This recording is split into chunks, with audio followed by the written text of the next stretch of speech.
Abraham took another wife, whose name was Keturah. She bore him Jimran, Jokshan, Medan, Midian, Ishbak, and Sua. Joksan became the father of Sheba and Dedan. The descendants of Dedan were the Ashurim,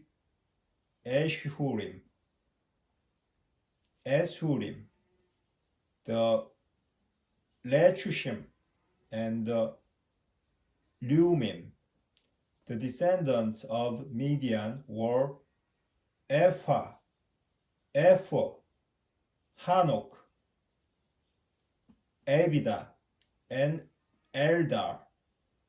All of these were descendants of Keturah.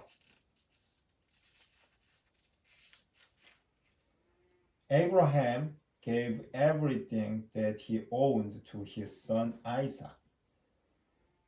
To the sons of his concubines, however, he gave gifts while he was still living, as he sent them away eastward to the land of Kedem, away from his son Isaac. The whole span of Abraham's life was 175 years. Then he breathed his last, dying at the ripe old age, grown old after a full life, and he was gathered to his people. His sons Isaac and Ishmael buried him in the cave of Machpelah, in the field of Ephron, son of Joar the Hittite, which faces Mamre, the field that Abraham had bought from the Hittites. There he was buried next to his wife Sarah. After the death of Abraham, God blessed his son Isaac, who lived near Beer-Lahai-roi. These are the descendants of Abraham's son Ishmael, whom Hagar the Egyptian, Sarah's slave, bore to Abraham. These are the names of Ishmael's sons, listed in the order of their birth. Ishmael's firstborn, Nebaioth, Kedar, Epbil, Mibsam, Mishma, Duma, Massa, Hadad, Tema, Jetur, Nephish, and Kedemah. These are the sons of Ishmael, their names by their villages and encampments, 12 chieftains of as many tribal groups. The span of Ishmael's life was 137 years. After he had breathed his last and died, he was gathered to his people. The Ishmaelites ranged from Havilah by shore, which is on the border of Egypt, all the way to Ashur, and they pitched camp alongside their various kindred. These are the descendants of Isaac, son of Abraham. Abraham begot Isaac. Isaac was 40 years old when he married Rebekah, the daughter of Bethuel, the Aramean of Padanaram,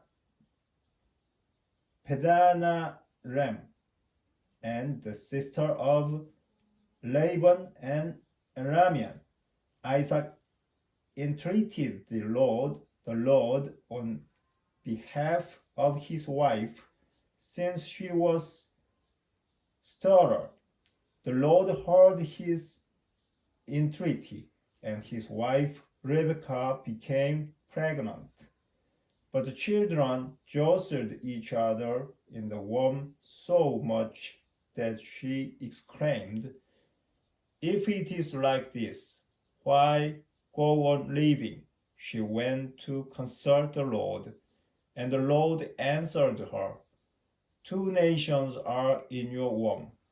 Two people are separating while still within you. But one will be stronger than the other, and the older will serve the younger."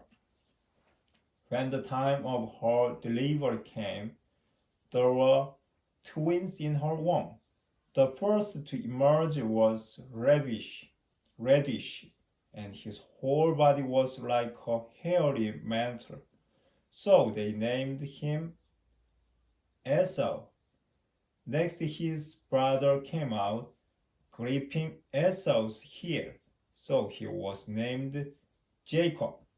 Isaac was 60 years old when they were born. When the boys grew up, Esau became a skillful hunter, a man of the open country, whereas Jacob was a simple man who stayed among the tents. Isaac preferred Esau because he was fond of game, but Rebekah preferred Jacob. Once, when Jacob was cooking a stew, Esau came in from the open country. "Famished," he said to Jacob. "Let me gulp down some of that red stuff. I'm famished." That is why he was called Edom. But Jacob replied, "First sell me your right as firstborn." "Look," said Esau, "I'm on the point of dying. What good is the right as firstborn to me?" But Jacob said, "Swear to me first." So he sold Jacob his right as firstborn under oath. Jacob then gave him some bread and lentil stew. And Esau ate, drank, got up, and went his way. So Esau treated his right as firstborn with disdain.